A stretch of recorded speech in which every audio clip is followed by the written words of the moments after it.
Ġew inawgurati l-uffiċini l-ġodda tal-Awtorità Maltija għall-Innovazzjoni Diġitali l-MDIA.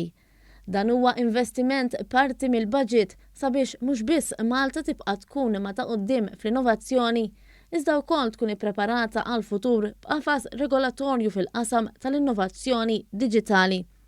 Il-Kap Eżekuttiv tal-MDIA, McCarthy, qal li permezz ta' dawn l-uffiċini ħidmet l-Awtorità se tkun tista' tilħaq livelli ġodda.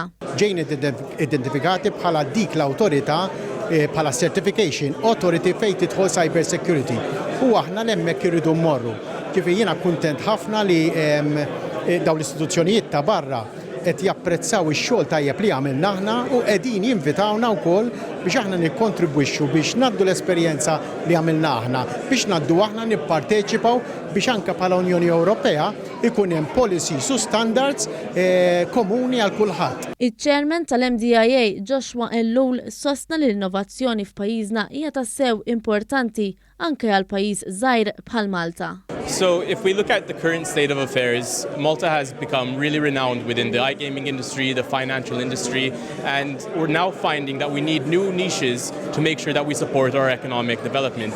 And these new areas of digital innovation can help us attain that economic leverage. Waqt l-inawgurazzjoni, il-Ministru għall-Finanzi Edward Cicluna qal li Malta qed tifrex l-ekonomija tagħha f'niċeċ ġodda, fosthom dak li qed tagħmel l-Awtorità dwar iċ-ċertifikazzjoni fil-qasam tal-innovazzjoni diġitali.